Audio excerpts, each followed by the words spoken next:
주빌리안이라고 하시대요. 만나 뵙게 돼서 반갑습니다. 제가 오늘 주빌리 모임을 그 말씀으로 섬긴다 그랬더니 제 아는 분이 전쟁 나지 않도록 가서 기도 열심히 하고 와라, 그렇게 이야기를 하시더라고요. 나라가 조금 심란합니다, 그죠?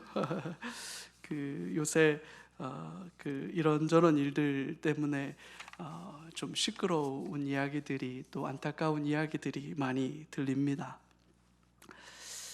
최근 남북 관계를 보면 북한은 참 신실하게 계속 열심히 만들고 때때로 잘 쏘고 있습니다.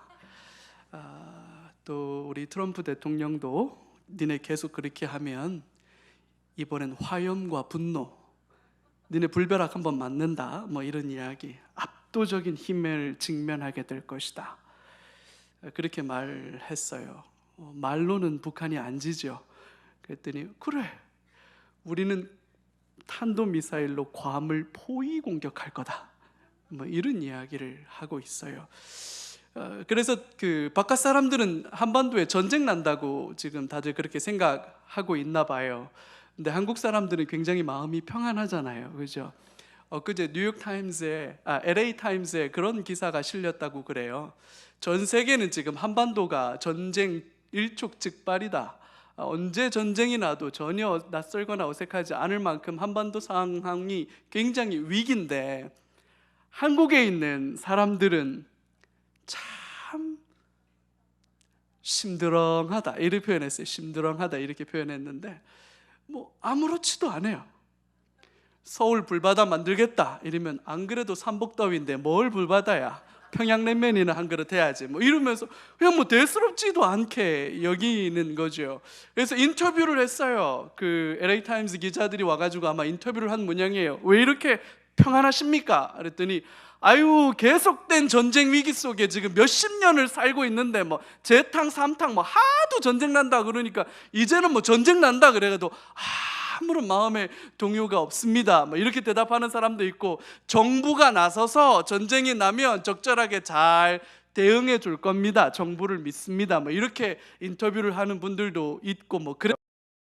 한국 사람들이 굉장히 일상적으로 위기에 노출되어져 있다 보니까 위기가 위기로 잘 안 느껴지는 게 아닌가 모르겠습니다. 어떻게 보면 감사하기도 하고, 어떻게 보면 참 이게 굉장한 일인데 하는 생각도 듭니다. 근데 제가 가만히 생각해 보니까 그 LA 타임즈 기자가 하나 분석하지 못한 게 하나 있어요. 아마도 주빌리 모교 모임이 있다는 사실은 분석하지 않았던 것 같아요. 나라를 위해서 기도하는 사람들이 있고 기도의 눈물이 흐르는 방향으로 민족의 역사는 갑니다. 맞습니까? 하나님이 역사의 주인이십니까? 우리 하나님이 역사의 주인이시고 그 하나님께서 이 땅의 역사를 붙들고 계신다면 이 땅에 있는 하나님의 백성들은 위기 중에도 평안을 노래할 수 있는 겁니다.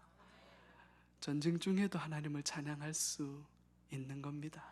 그게 우리의 믿음 아니겠습니까?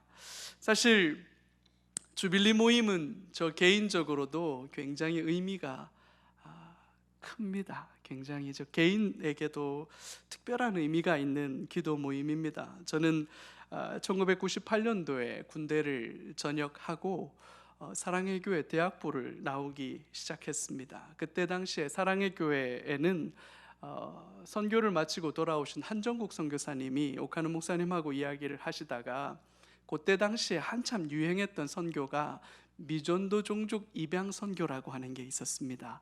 전 세계에 약 2천여 개의 미전도 종족이 있고 그 2천여 개의 미전도 종족들을 대상으로 선교 역량을 집중해서 그 미전도 종족들에게 복음을 전하고 나면 마침내 주님이 다시 오실 거다, 이런 소망을 가지고 그때 당시에 2천여 개, 그러다가 뭐 1800개에서 1600개, 선교학자들마다 통계 내는 거에 조금 차이는 있습니다만 그 1600여 개 남은 미전도 종족에게 나서서 복음을 전하자. 그래서 그때 사랑의 교회가 10개의 미전도 종족을 입양했었습니다.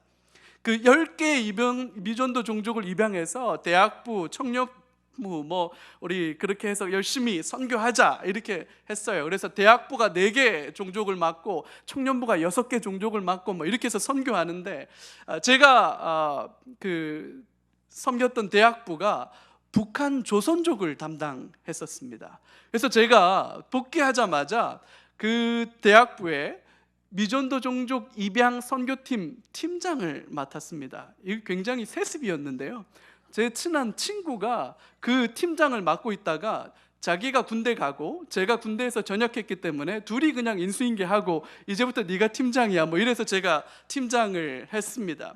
제가 북한 조선족, 미전도 종족으로 분류된, 그러니까 세계 선교를 하는 사람들이, 선교학자들이 분류하다 보니까 북한을 하나의 미전도 종족으로 본 거예요. 그래서 북한 조선족이 미전도 종족이다 이래가지고 분류를 해놓은 거거든요. 특별히 이제 북한에 대한 마음들, 특별히 사랑의 교회가 개척될 때 가지고 있었던 3대 비전 중에 하나가 북방 선교였거든요. 그래서 이 북한을 좀 이렇게 사역으로 좀 품어냈으면 하는 그런 마음 때문에 아마 10개의 미전도 종족 중에 하나가 북한 조선족이었던 것 같아요. 그래서 북한 미전도 종족을 선교하고 어떻게 하면 우리가 같이 기도하면서 그들을 도울 수 있고 복음이 증거될 수 있을까를 고민하는 그런 흐름이 시작됐고, 또 제가 그 일들을 같이 또 대학부 안에서 섬기는 그런 상황이 됐습니다. 저는 그것보다 앞서서 1994년도에 제가 고등학생이었어요. 이제 연목사 나이가 이제 어느 정도 되겠구나 하는 이제 제가 1994년도에 고등학교 3학년 학생이었습니다. 근데 그때 김일성이 죽었습니다. 고 김일성이 죽기 바로 직전에 우리나라 대통령이었던 김영삼 대통령과 정상회담을 약속해 놓았어요. 이제 얼마 안 있으면 역사적으로 김일성과 또 우리 남한의 대통령인 김영삼 대통령이 정상회담 한다 이래가지고 나라가 통일이 곧 되는 것처럼 우리들 다 생각하고 그때 그런 얘기 많았어요. 그리고 그 어간에 무슨 얘기가 등장하기 시작했냐면 꽃제비란 말이 등장했어요. 장마당 이런 얘기가 등장했습니다. 북한이 그때부터 살기가 녹록지 않았어요. 그래서 많은 사람들이 식량난 때문에, 경제난 때문에 이 그 장마당에서 이 구걸을 하거나 아니면 그 생존을 위해서 위협을 무릅쓰고 압록강, 두문강을 건너는 사람들이 생기기 시작했고, 그것이 남한 사회에서도 큰 이슈가 되곤 했었어요. 그래서 꽃제비라고 북한 사람 굶어 죽는다, 난리 났다 이런 이야기들 하면서 남과 북의 정상 간에 정상회담이 이루어진다 이런 기대와 소망들이 섞였을 때, 별안간 한여름에 안 그래도 공부하기 쉽지 않은 때 김일성이 죽었다는 소식이 전해졌죠. 그 어간에 저는 굉장히 진로에 대해서 고민하면서 그때 당시에 그런 생각이 그냥 막연하게 들었어요. 북한이 이렇게 어렵다는데, 북한 사람들이 이렇게 굶어 죽는다는데 강 건너 불구경할 수만은 없지 않는가. 사실 저는 정치가 하고 싶었어요. 그때 나이에도 철이 좀 덜 들은 거죠. 보통 초등학생 때 대통령 된다고 그러고 중고등학교 가면 딴 생각하는데, 저는 이상하게도 그때도 대통령이 되고 싶었어요. 대통령 한번 해봤으면 좋겠다, 정치 한번 해봤으면 좋겠다, 이런 택도 없는 생각들을 하고 있었던 찰나에 그렇게 김일성이 죽고 이런저런 상황들 속에서 이런 생각이 들었어요. 북한에 교회가 재건되어야겠다, 북한에 복음이 들어가야겠다, 북한에도 하나님 믿는 사람들이 다시 일어나서 동방의 예루살렘이라고 불려졌던 더 평양 땅에 다시 하나님을 예배하는 사람들이 저 땅에 가득했으면 좋겠다, 그런 기대와 소망을 갖게 됐어요. 그러면서 그것이 제 안에 굉장히 간절한 소망이 됐고 열망이 됐었어요. 그러다가 98년도에 사랑의 교회 군 전역해서 돌아와서 북한 조선족을 담당하는 선교팀장이 되고 나니까 얼마나 기쁘고 감사했겠습니까? 이제 막 전역한 따끈따끈한 군인 정신과 또 그 선교를 해야 되겠다라고 하는 열망과 열정이 가득한, 아직은 피가 굉장히 뜨거운 38도 넘었을 것 같아요. 하여튼 굉장히 그때는 이렇게 젊은 그 마음에 그런 열정을 가지고 있었거든요. 어느 날 다른 대학부를 섬기는 한 형제가 저에게 연락이 왔어요. 북한 조선족 입양팀을 섬기고 있는 선교팀장이냐고. 그렇다고. 우리는 다른 대학부, 저희 그때 사랑의 교회 대학부가 4개가 있었거든요. 저는 사부, 그 4개 있는 대학부 중에 사부의 선교팀장이었는데, 다른 대학부를 섬기는 어떤 형제가 수소문해서 제 연락처를 받아가지고 저한테 연락이 온 거예요. 야, 우리도 북한에 대해서 기도하고 있고 우리도 통일에 대해서 관심 갖고 있는데 우리 같이 기도 모임 하려고 하는데 너가 좀 한번 앞장서서 같이 한번 해보지 않겠느냐, 뭐 그런 연락이 왔어요. 좋다, 언제 어디서 만나자. 이래서 같이 만났습니다. 만나보니까 이렇게 저렇게 미리 알고 있던 친구들, 선배이기도 하고 동기이기도 하고 후배이기도 한 5-6명이 같이 모인 거예요. 그래서 같이 모여서 북한을 위해서 기도하기 시작했어요. 통일을 위해서 기도하기 시작했어요. 그때만 해도 북한이 참 어려웠어요. 98년도 우리나라는 그 외환위기라고 하는 IMF를 넘어가면서 많이 힘들었는데요, 북한은 그 전에 몇 차례 큰 물난리를 겪으면서 완전히 경제가 붕괴되다시피 한 그런 상황이었습니다. 94년도에 김일성이 죽을 때하고는 비교할 수 없을 정도로 북한 상황이 열악해져 가는 그런 시점이었어요. 그러면서 북한의 이슈가 늘 이슈였고, 소프트 랜딩, NPT 탈퇴, 이런 이야기들이 굉장히 뉴스거리가 되곤 하던 그런 시절이었습니다. 몇몇 관심 있는 젊은이들이 같이 모여서 하나님, 북한 땅에 복음의 문을 열어달라고 기도했습니다. 기도만 하다 보니까 뭔가 우리가 공부를 해야 되지 않겠냐? 대학생들이잖아요. 그래서 같이 공부했습니다. 저는 신학을 공부하는 학생이었지만 다른 분들은 정치를 공부하는 사람도 있었고 법을 공부하는 사람도 있었고 교육을 전공하는 사람들도 있었고 이렇게 저렇게 재수하고 있는 친구들도 있었고 이런저런 사람들이 모여서 같이 나누다 보니까 그러면 네가 전공하고 있는 정치 관점에서 통일과 북한 선교 어떻게 되는지 한번 얘기해봐. 이러면 준비해 갖고 와서 얘기하고, 경제 한번 얘기해보자, 문화 얘기해보자. 신학 전공하는 너는 그거 어떻게 생각하니? 이래가지고 또 얘기하고, 또 어떻게 하면 이것이 복음과 북한의 교회가 재건될 수 있느냐, 이런 걸 가지고 모여서 기도하기 시작했어요. 마음 맞는 친구들끼리 같이 모여서 기도하고 공부하고 때때로 먹고 놀러 다니고 하다 보니까 얼마나 좋습니까? 우리끼리 너무너무 감사하고 좋은 거예요. 그렇게 나누다 보니까 이런 소망함들이 우리 안에 생겼어요. 같이 나누면서 우리들 안에 무슨 얘기를 했냐면, 일제시대 때 태어났다면 현실 감각이 아주 좋은 몇몇 사람들은 냉철한 현실 판단으로 친일파됐겠지. 그래서 그 사람들은 어쨌든 현실 세계 안에서 나름 기득권과 나름 권력을 갖고 있겠지. 대다수의 많은 사람들은 먹고 살기 급하니까, 먹고 사는 일이 녹록치 않으니까 그냥 현실에 파묻혀서 현실 속에서 그냥 그렇게 살아가겠지. 그 중에 어떤 사람들은 이걸 역사적인 소명으로 끌어안고 내 삶의 문제와 내 가족과 나의 일신의 어떠함보다도 이 민족과 이 나라가 처한 현실을 안타까워하면서 독립운동 했겠지. 우리는 독립운동하는 것 같다, 이랬어요. 저희들끼리. 맞다, 우리는 독립운동하는 것 같다. 그렇게 얘기하고 나니까 뭐가 된 것 같은 거예요.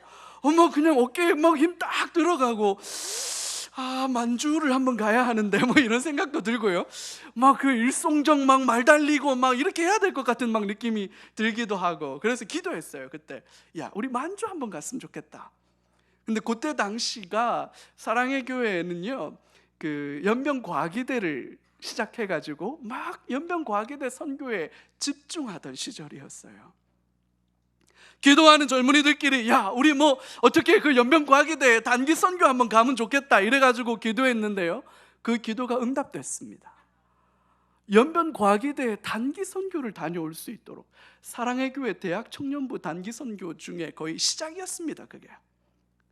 그래서 기도하던 젊은이들이 모여가지고요, 연변과기대에 단기 선교를 갔어요. 그때 이미 교수로 가 계신 우리 집사님들, 권사님들, 장로님들 계시고 막 그분들 만나서 이야기 듣고, 막 두만강, 압록강 말로만 들었고 책으로만 봤는데, 두만강 가보고 압록강 가보니까요, 강이 아니에요, 냇가예요, 냇가. 야, 펄쩍 건너뛰면 저기가 북한이래요. 세상에, 여기가 북한이야? 이 국가보안법 걸릴지는 모르겠지만 건너갔다 왔습니다. 아니, 너무 북한 같지가 않은 거예요. 그래서 이렇게 건너갔다 왔고요, 가이드 해주셨던 분이 그게 전부가 아니야 이러면서 저 위로 데리고 올라가시는데, 세상에 보초 서구 있는 보초병이 있는 거예요. 북한 군인이요. 저는 전역한 지 1년 조금 지났고요. 저는 최전방 부대에 있었거든요. GOP 부대, 철책 부대에. 세상에. 근데 그 친구를 만두를 사가지고요, 만두를 보여주면서 이리 오라고 그러니까 총을 메고 오는 거예요, 우리 있는 쪽으로. 그리고 그 만두 한 봉지 주니까요, 같이 사진 찍는 거예요. 굉장한 충격이었어요. 통일이 뭘까? 북한 선교가 뭘까? 기도했고 공부했고 눈으로 직접 보고 기도하고 싶어서 정말 어렵게 거기 단기 선교 왔는데, 북한 보초선 병사와 함께 사진도 찍을 수 있고, 그렇다는 현실이 너무너무 놀랍게 다가왔어요. 단기 선교에서 돌아와서 저희들은 굉장히 많이 고무됐습니다. 그래서 정말 열심히 기도했습니다. 매일같이 방학 때만 되면 매일같이 모여서 같이 살았었던 같이 그렇게 살았어요. 그러면서 기도하고 또 공부했습니다. 그때 당시만 해도 우리나라에서 막 통일운동이 좀 보편적으로 확대되던 그런 시절이었어요. 남북 나눔운동, 모퉁이돌 선교회, 그다음에 CCC라고 하는 곳의 영춘운동. 그래서 CCC 같은 경우에는 북한에 뭐 교회를 10만 개 교회를 뭐 이렇게 하겠다, 또 뭐 이렇게 지역마다 이렇게 입양하듯이 마음에 품고 가서 교회를 세우겠다, 뭐 이런 운동하고, 남북 나눔 운동, 진보 계통에서 통일 운동 하시던 분들과 복음주의 보수 계통에서 통일 운동 하시던 분들이 같이 모였어요. 왜냐면 그 전에는 같이 안 모였거든요. 이쪽에는 무조건 멸공, 공산당 빨갱이는 때려잡아야 하는 것이고, 이쪽에는 민족은 서로 교류하고 화해하고 협력해야 된다. 서로 같이 안 만났거든요. 근데 그때 당시에 어른들이 굉장히 역할을 많이 해주셔서 이 진보 세력과 보수 세력이 같이 모여서 통일에 대한 논의를 하고, 남북의 교류와 협력을 증진시켜야 된다, 뭐 이런 이야기를 하기 시작하고, 그러던 와중이었으니까 젊은 저희들에게는 얼마나 꿈같은 상황들이었겠습니까? 어른들 이야기하시는 세미나가 열리면 열릴 때마다 우르르 몰려가가지고 같이 기도하고 같이 듣고 뭐 그랬어요. 이만열 교수님 강의하신다고 그러면 막 따라다녔고요. 김병로 교수님, 뭐 허문영 교수님 한참 젊으셔가지고 막 그러셨고요. 뭐 우리 사랑의 교회 안에도 그런 분들 여럿 계셨습니다. 그래서 막 얼마나 행복하고 즐거운 시간, 감사한 시간 보냈는지 몰라요. 그렇게 열심히 기도하면서 공부하면서 보내다가 저는 이제 그때 한참 꽃제비, 북한의 장마당 경제 상황이 뭐 여의치 않아서 이 시사 고발 프로그램이나 뭐 이런 뭐 그것이 알고 싶다 뭐 이런 프로그램에도 북한 장마당 상황들이 막 그 비디오로 나와가지고 막 동영상으로 볼 수 있게 되는 그런 상황이었거든요. 그때 또 다시 우리 기도했어요. 목숨을 걸고 강을 건넌다는 수많은 아이들이 연길 시내에 득식을 한다는데, 그때 당시에 그 꽃제비 아이들만을 안전하게 보호하면서 그 아이들에게 성경을 가르치고 그 아이들에게 먹을 것을 먹이는 사역을 하는 단체들이 있었습니다. 그때 당시에 그것을 미션홈이라고 그랬어요. 아파트를 렌트를 해가지고요, 그 아파트에다가 그 불황자 같은 그 어린아이들만, 주로 어린아이들만 데려다가 거기서 먹이고 재우고 입히고 회복시켜가지고 뭐 이런 일을 하자는 그런 거였어요. 거기에 돕는 사람들이 없다, 그리고 얼마나 어려운지 모른다 이래가지고 저희도 기도했습니다. 기도하다가 또 하나님 길이 열려가지고요, 3개월을 그 아이들과 함께 연길해서 살았던 적도 있습니다. 한 달에 한 번씩 집을 이사해야 해요. 밤이면 노크하거나 누가 찾아오는 사람이 있을까 봐 두려워하고.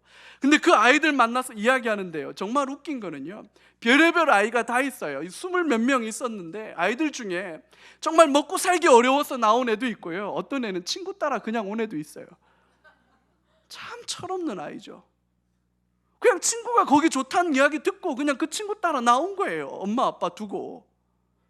그래가지고 와가지고 먹고 뭐 이렇게 하면서 그 아이들과 같이 생활하면서, 하나님 정말 빨리 북한의 문을 열어주셨으면 좋겠습니다. 그리고 그때 저희가 기도하면서 어린 젊은 저희들의 마음에 무슨 생각이 컸었냐면, 한국 교회가 통일을 맞이할 준비가 안 돼 있다.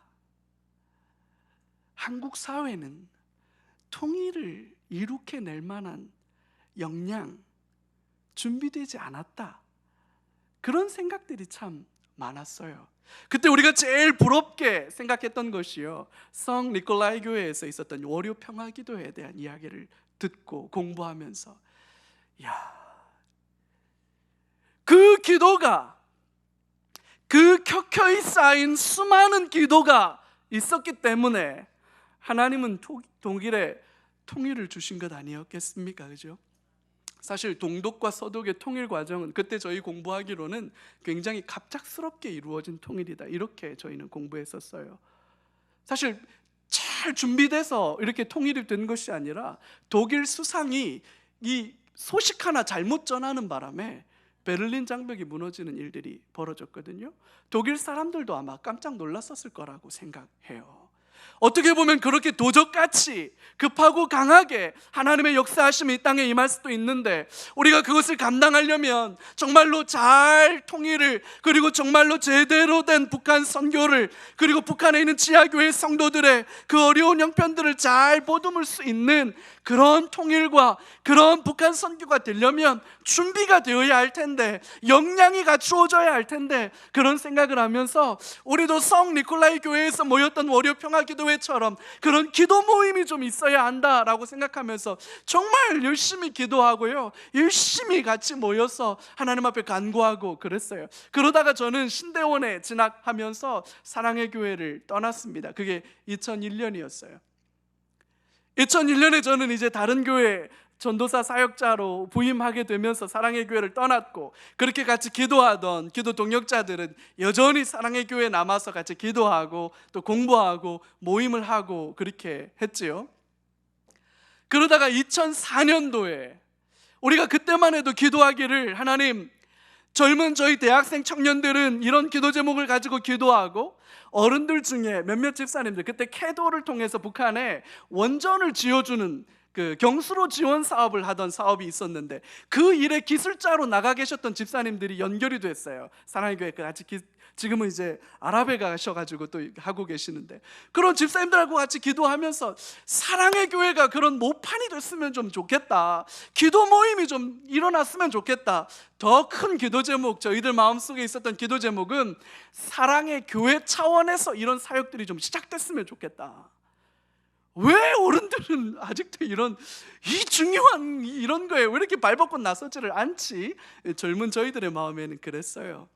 그러다가 저는 2001년도에 교회를 이제 다른 교회로 옮겼죠.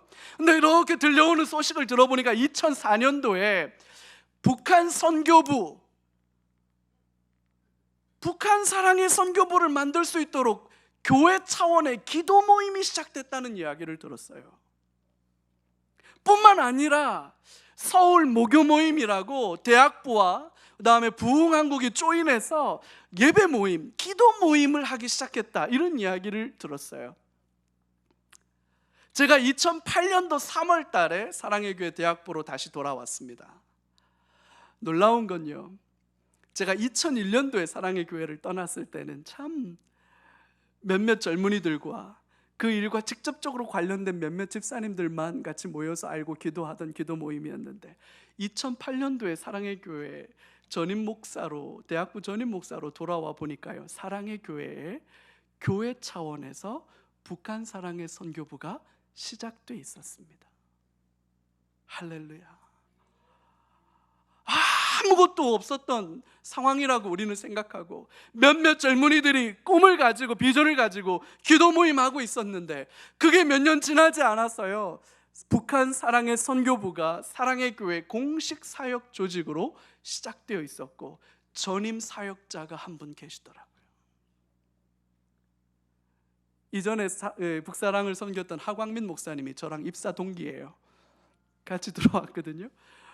같이 들어오셔서 이제 그 인사를 드리려고 하는데, 목사님은 무슨 사역하세요? 네, 저는 대학부 사역합니다. 목사님 무슨 사역하세요? 난 북사랑해요. 뭐라고요?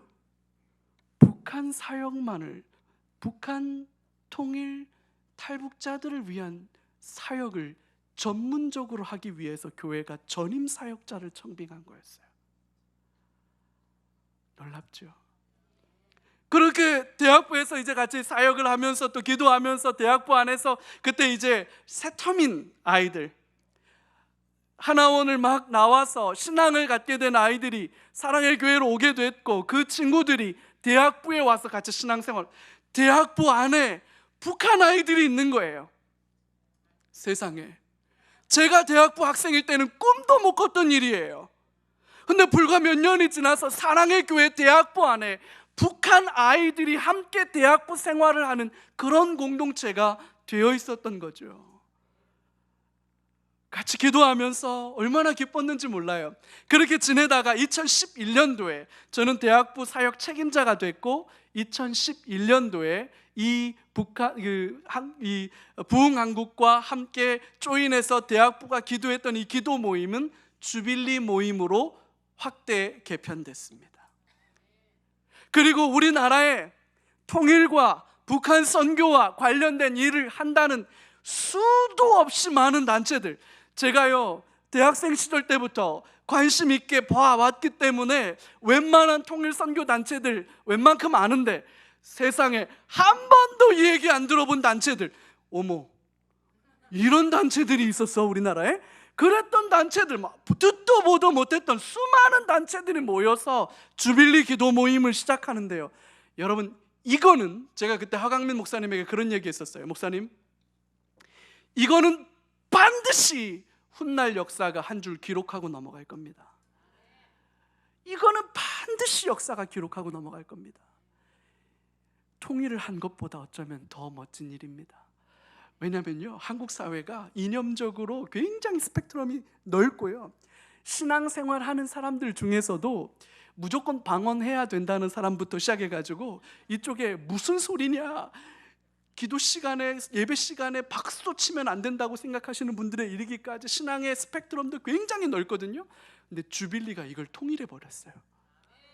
정치적으로도 그렇고 신앙적으로도 그렇고 굉장히 다양한 색깔을 가지고 다양한 지향을 가진 단체들을 하나님 앞에서 한 마음과 한 목소리로 나라를 위해서, 민족을 위해서, 통일을 위해서 기도할 수 있는 모임으로 모아내기 시작했다라는 거고요. 그게 사랑의 교회 대학부가 그 일에 나름 기여했다는 거고요.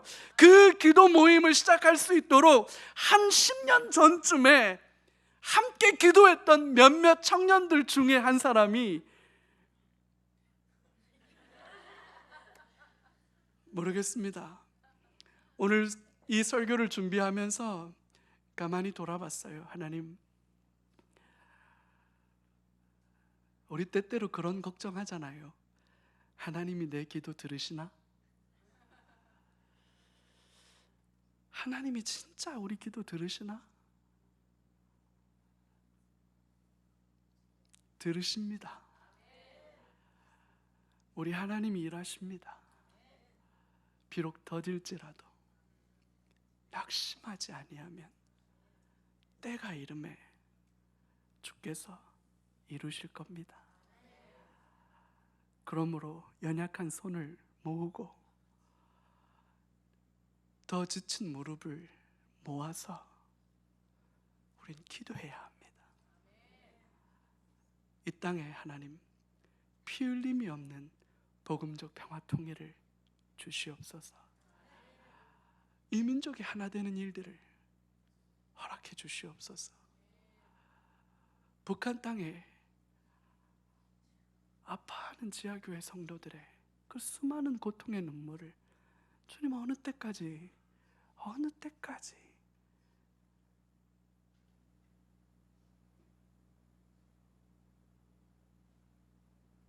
하나님이 하실 겁니다. 속히 해주셨으면 좋겠어요. 그래서 주빌리안들의 기도는 너무나 귀합니다. 이 자리에 모여서 기도하시는 여러분들이 역사의 증언자들이실 거고요, 여러분들이 훗날에 여러분들의 자녀들에게 간증할 겁니다. 엄마가 그때 기도했잖니 이러면서 우리가 기도하는 기도의 방향대로 하나님은 일하시기 시작할 겁니다. 제가 그 기도 속에서 이 시편 85편은 제가 아직도 하나님 앞에 붙들고 기도하는 저의 기도 제목입니다. 이 기도 제목을 우리 주빌리안들과 함께 나누고 싶습니다. 앞에 서론이 너무 길어서 정작 중요한 기도 제목의 내용이 짧게 전달이 될 것 같은데요, 집중해서 한번 보시죠. 오늘 시편 85편은 크게 이 시편을 한번 분석을 해보면 이렇습니다. 물론 시편은 시입니다. 따라서 이것은 이미지와 심상으로 압축되고 정제된 언어로 기록된 거기 때문에 이걸 마치 신문 기사 읽듯이 읽으면 안 되지요. 이거는 시입니다. 이 느낌적인 느낌을 가지고 읽어야 이게 시가 제대로 읽어지는 건데, 느낌적인 느낌을 좀 가지고 제가 이 시에 대해서, 이 시가 뭘 노래하고 있는지, 뭘 전망하고 있는지, 우리들에게 뭘 도전해주고 있는지, 그래서 이 시가 가지고 있는 전망과 기대와 소망이 우리의 기도 제목이 되었으면 하는 마음으로 한번 살펴보겠습니다. 이 시편 85편은요, 조금 분석을 해본다면 4개의 연으로 구성되어 있습니다. 기승전결, 이런 구조로 되어져 있다라고 학자들이 주로 분석을 합니다. 김정우 교수님의 분석을 좀 참조한 겁니다. 이 시편 1절에서부터 3절, 그리고 4절로부터 7절, 그리고 8절, 9절, 그리고 10절에서 13절, 이렇게 구분해 볼 수 있습니다. 1절에서부터 3절은 이것을 노래합니다. 포로로부터 귀환하게 된 것, 그러니까 이스라엘 백성들이 포로에서 돌아와서 다시금 이스라엘을 형성하고 이스라엘을 구성하게 된 것에 대한 감사의 고백이 이루어지고 있습니다. 그래서 1절에서 야곱의 포로된 자들이 돌아오게 하셨다, 하나님이 하셨다, 그렇게 고백하고 있습니다. 이것을 포로기 이후에 지어진 시편이라고 우리가 본다면, 표제로 붙어있는 고라자손의 시, 고라자손이라고 한다면 성전에서 하나님을 찬송하고 하나님을 예배하도록, 특별히 하나님을 찬송하는 일을 위해서 구별된 레위 지파의 한 가문입니다. 레위 지파 안에 하나님을 찬송하도록 구별되어진 고라 자손들 안에서 기록되어진 시인데요, 포로에서 돌아온 이스라엘 백성들이 하나님 앞에 자신들의 지나간 역사를 돌아보면서 하나님, 우리가 포로에서 돌아올 수 있도록, 포로에서 귀환할 수 있도록 은혜 주셔서 감사합니다, 그렇게 고백하고 있어요. 4절부터 7절에 보면 온전한 회복을 간구합니다. 그래서 4절에 보면 주의 분노를 거두소서, 그렇게 탄원하고 있고요, 6절에 보면 우리를 다시 살리시지 않겠습니까? 우리를 다시 살려주십시오 라고 그렇게 기도합니다. 7절에 보면 주의 구원을 우리에게 베풀어 주십시오 라고 기도해요. 주의 분노를 거두시고 우리를 다시 살려주시고 주의 구원을 우리에게 베풀어 달라고 구원하는 거죠. 이미 이스라엘은 포로에서 돌아온 상황이에요. 그렇지만 여전히 이스라엘 백성들은 주변 강대국들의 틈바구니 속에서 제대로 된 독립국가를 형성하기 어려운 현실에 놓여 있습니다. 그래서 아마 성전이 재건되고 난 뒤에, 학개 선지자와 스룹바벨 성전이 재건되어지고 난 이후에 아마도 많은 고라 자손들이 다시 성전 안에서 하나님을 찬송하는 직무를 감당하기 시작하면서 그들이 새로 지은 시였을 거예요. 포로에서 돌아오게 해주신 것 감사합니다. 우리가 패역하고 부패하고 하나님이 말씀으로 수도 없이 경계했지만 하나님의 말씀에 순종하지 않은 죄가 있었는데 우리를 그 죄로부터 돌이키게 하시고 포로에서 돌아오게 해주신 것 감사합니다 라고 말하면서 주의 분노를 거두시고 주의 구원을 베풀어 주시고 우리를 다시 살려달라고 그렇게 기도합니다. 그러면서 8절에서부터 9절로 가면 우리가 다시 어리석은 길로 돌아가지 말아야 한다. 이전에 불순종하고 하나님을 향하여서 배은망덕한 모습으로 살았던 이전의 모습을 회복하고 회개하고 어리석은 대로 돌아가지 말아야 한다고 8절에서 고백합니다. 하나님의 영광이 하나님의 말씀을 지켜가는 우리에게 머무를 것이다 라고 9절이 말해요. 그리고 이 시의 가장 아름다운 절정과 같은 본문이 10절과 13절에 등장합니다. 인애와 진리가 같이 만나고 의와 화평이 서로 입맞추었다, 이렇게 말하고 있습니다. 마치 사랑하는 연인이 오랜만에 만나서 서로에 대한 사랑과 신뢰를 확인하면서 깊은 친밀함을 나누듯이 그런 이미지와 심상으로 그렇게 노래해요. 하나님의 인애와 진리가 만나고 의와 화평이 서로 입맞추며 진리는 땅에서 솟아나고 의는 하늘에서 굽어본다. 여호와께서 좋은 것을 주시리니 우리 땅이 그 산물을 내게 될 것이다. 의가 주의 앞에 앞서가며 주의 길을 닦게 될 것이다, 그렇게 말하고 있어요. 포로에서 돌아온 이스라엘 백성들이 앞으로 이스라엘이 건설해 가게 될 나라는 이전에 다윗과 솔로몬 왕조와 같은 부패함과 하나님의 말씀에 순종하지 않는 어리석은 모습으로 살아가지 않을 것이고, 이제부터 이스라엘은 하나님의 인애와 진리가 또 하나님의 의와 화평이 서로 입맞추고 서로 만나서 완전한 샬롬의 하나님의 나라를 이루게 될 것이라고 하는 전망과 기대를 가지고 있는 시입니다. 따라서 이스라엘은 앞으로 그렇게 될 것이다, 그렇게 되었으면 좋겠다, 우리는 그것을 지향하면 좋겠다 라고 그렇게 말하고 있는 거예요. 하나님의 인애와 진리가 만나고 하나님의 의와 하나님의 화평이 서로 입맞춘다.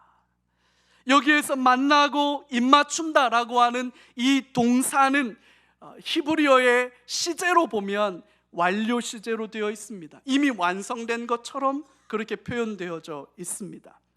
그러나 실제로 이스라엘 백성들 안에서, 이스라엘 나라 안에서 이것이 완성되었던 적은 없어요.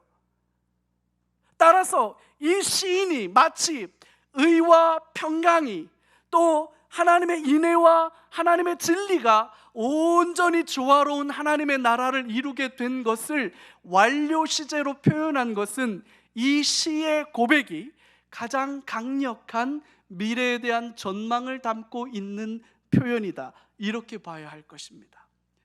따라서 이 시는 도래한 하나님의 나라, 완성된 하나님의 나라를 전망하고 있는 시다, 그렇게 봐야 할 겁니다. 인애라고 번역된 단어 헤세드, 우리 너무 잘 알죠? 이 헤세드라고 하는 단어는 하나님의 자비와 긍휼을 나타내는 단어입니다. 하나님의 무조건적인 사랑을 나타내는 단어입니다. 우리의 불순종과 불의함과 우리의 완악함과 완고함에도 불구하고 하나님은 저와 여러분들을 향하여서 당신의 사랑과 무조건적인 용서와 기다림과 인내를 멈추지 않으신다 할 때 쓰는 단어가 바로 이 헤세드라고 하는 단어입니다. 하나님이 다스리시고 통치하시는 하나님의 나라 이스라엘, 하나님의 통치가 온전히 이루어진 하나님의 나라에는 하나님의 긍휼이 지배하는 나라입니다. 뿐만 아니라 그 나라는 하나님의 의가, 하나님의 공의로움이 통치하는 나라입니다. 여러분, 의와 정의로움과 하나님의 화평, 샬롬, 이 온전한 평화가 이루어진 모습, 그것은 얼마나 복되고 아름답습니까? 미국의 유명한 철학자이자 기독교 사상가인 니콜라스 워터스토프라고 하는 사람은 이 시편을 주의하면서 정의와 평화가 입맞출 때까지 라고 하는 책을 썼습니다. 진정으로 하나님의 나라의 모습은 어떤 모습이냐? 참으로 정의로운 나라여야 한다는 겁니다. 어떤 사람도 억압되거나 어떤 사람도 불편부당하게 다루어지는 일이 없는 나라, 그것이 정의로운 나라입니다. 근데 정의와 평화는 사실 조금은 상반되는 개념처럼 보여집니다. 정의는 각각의 개인 혹은 집단의 이익과 권리를 각각에 맞게 잘 보장해 주는 것을 의미하죠. 하지만 인간의 욕심은 한도 끝도 없기 때문에 각각 개인의 집단의 이익을 다 보장하려고 든다면 정의는 결코 충족되지 못하고 오히려 갈등이 일어납니다. 평화가 깨지지요. 그래서 오죽하면 정의란 무엇인가? 라고 하는 강의가 하버드 대학에 수십 년 동안 그렇게 유명한 인기 강의였다면서요? 그래서 그 강의를 했던 마크 샌델이라고 하는 학자가 정의란 무엇인가? 라고 하는 책을 냈고 공전의 히트를 쳤습니다. 그래서 정의가 도대체 뭐냐? 누구의 관점에서의 정의냐? 정의는 어떻게 도달되냐? 그가 여러 가지 논의와 여러 가지 이야기를 했지만 그 책을 읽은 모든 사람들이 한결같이 고백할 수밖에 없는 것은 정의는 모르겠다. 정의가 있기는 하냐? 그래서 심지어는 요즘에는 정의에 대해서 뭐라고 합니까? 정의는 단지 권력을 가진 자들이 자신을 정당화하기 위해서 사용하는 레토릭일 뿐이다. 정의가 어디 있냐? 그렇게 말해요. 아닙니다. 하나님의 창조 법칙과 하나님의 창조 원리가, 하나님의 공의로우심이 그대로 지켜지는 것, 그게 정의지요. 하나님의 통치의 원리는 하나님의 공의에 입각해서 누구도 차별받지 않고 누구도 침해받지 않고 모든 이들이 각각 개인의 권리와 개인의 이익이 잘 조화로운 것, 그것이 정의라고 말할 거예요. 그러나 우리가 살고 있는 세상은 정의가 충족되면 평화가 깨져요. 왜냐하면 정의를 충족시키기 위해서는 평화를 희생해야 돼요. 반대로 평화를 만들어내기 위해서는 어떻게 하면 됩니까? 힘으로 갖다가 그냥 눌러버려야 돼요. 쉿! 아무 말도 하지 마. 이해 있습니까? 자, 끝났습니다. 평화로운 회의가 되는 거죠. 그래서 평화는요, 절대 권력을 가졌었던 팍스 로마 황제의 권력이 절대적이었고 모든 군사력과 경제력과 문화력으로 전 세계를 지배할 수 있을 때, 그때 로마의 평화는 유지되는 거예요. 세상의 평화는 그렇게 불의함 가운데 적당히 덮어놓는 겁니다. 억압해 놓는 겁니다. 그럴 때에만 평화는 도래하는 것처럼 보입니다. 그러나 여러분, 성경이 말하는, 성경이 전망하는 통일은 그런 게 아니에요. 성경이 말하는 하나님의 나라는요, 하나님의 정의와 하나님의 평화가 완전히 조화로워서 누구의 권력을, 누구의 이익을, 누구의 어떠한 것들을 침해하거나 빼앗거나 억압하는 것 없이 모두가 모두에게 만족되고 모두가 모두에게 기쁨이 되고 모두가 모두에게 함께 할 수 있는 친밀함이 될 때, 우리는 이것을 의와 평화가 만난 하나님의 나라라고 말할 수 있어요. 이 얘기를 왜 할까요? 여러분, 통일이라는 게 뭡니까? 통일은 남과 북의 하나됨을 의미해요. 여러분, 남과 북의 하나됨은 필히 무엇인가를 동반할 수밖에 없는데, 여러분, 어떤 정치, 경제, 체제를 가질 겁니까? 통일된 한국은 남한 주도의 자유시장경제 체제가 되어야 합니까? 우리는 그렇게 생각하죠. 그러나 이쪽에 계신 분들은 전혀 그렇게 생각하지 않아요. 그러면 결국에는 둘 중에 어떤 것을 만들어야 하잖아요. 그죠? 그러니까 통일된 한국은 지금의 남한을 그대로 확대 재생산하는 통일이 될 것이냐, 아니면 북한을 그대로 확대 재생산하는 통일을 할 것이냐, 뭐 그런 논의가 되겠죠. 그러나 저는 남과 북의 통일은 하나님의 나라를 지향하는 통일이어야 한다. 그래서 저는 이런 꿈을 꾸었어요. 분명히 통일이 되면 통일된 한반도에 어떤 국가 체제가 들어서게 될 거예요. 그죠? 그 국가 체제는 어떤 헌법의 기초에서 국가를 구성하게 될 겁니다. 그죠? 헌법은요, 그 나라의 법률을 구성하는 그 나라의 최종적인 어떤 그 가치를 담는 거거든요. 그래서 통일이 되면 분명히 저는 남과 북의 상호 이질적인 정치, 경제, 문화 모든 시스템들을 초월하는 통일 헌법이 만들어져야 될 거라고 생각해요. 근데 그 통일 헌법이 그 사상적 기초를 정의와 평화가 온전히 이루어지는 하나님 나라의 가치에 기반을 둔 통일헌법이 만들어질 수 있을까요? 저는 이게 기도 제목이에요. 저는 남한 사회가 가지고 있는 모든 부조리함과 불합리함들이 그대로 통일로 확대 재생산되는 것을 원치 않습니다.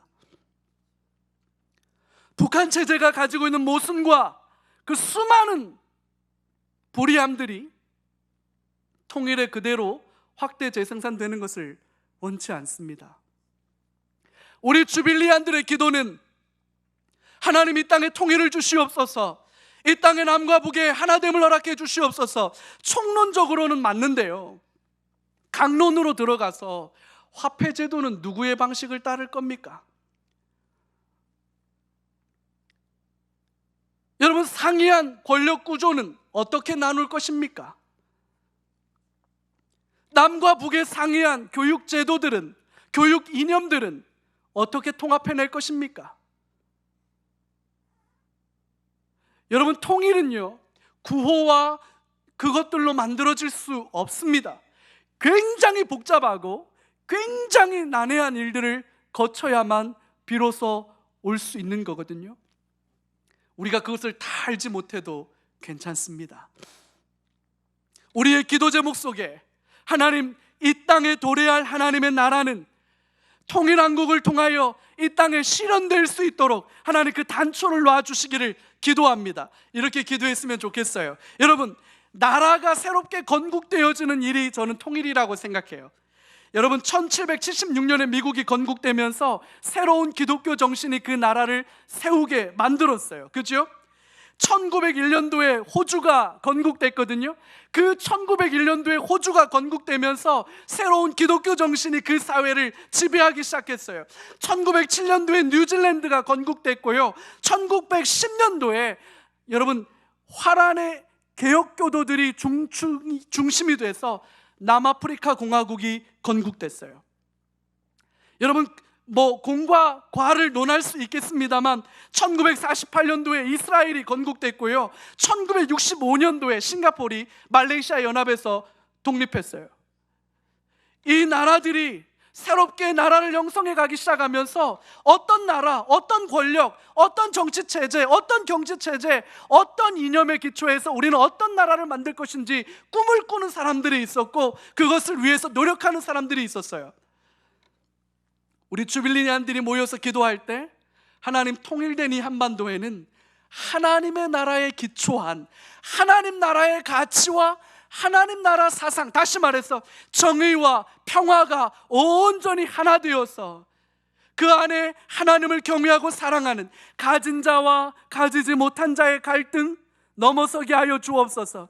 젊은이들과 노년 세대의 갈등 넘어서게 하여 주시옵소서. 여러분, 사용자와 노동자의 갈등 이런 것도 넘어서게 하여 주시옵소서. 지역과 지역 간의 갈등, 종교와 종교 간의 갈등, 이런 모든 불의함과 부조리함과 화평하지 않는 분쟁과 분냄과 서로 시기하고 미워하는 이 모든 것들이 사라지게 하여 주시고, 주의 말씀을 통해서 전망하게 하여 주신 대로 인애와 진리가 만나게 하여 주시고, 의와 화평이 서로 입맞추게 하여 주셔서 정의와 평화가 만나는, 하나님이 온전히 하나님 되시는 하나님 나라의 가치와 질서가 이 땅에 선명하게 드러나지는, 역사상 지구상에 한 번도 없었던 그런 하나님의 나라가 통일 한반도로 실현될 수 있기를 같이 기도했으면 좋겠어요. 기도하는 누군가를 통해 하나님은 그 일을 이루실 줄로 믿습니다. 같이 한번 기도하시죠. 하나님, 이 땅에 주님이 지배하시고 이 땅에 주님이 다스리시고 이 땅에 주님이 통치하시는 하나님의 나라가 임하게 하여 주옵소서. 그 하나님의 나라는 의와 평강의 하나님의 나라가 되게 하여 주시옵소서. 우리 그렇게 합심해서 기도했으면 좋겠습니다. 함께 기도합니다. 사랑의 아버지 하나님 감사합니다.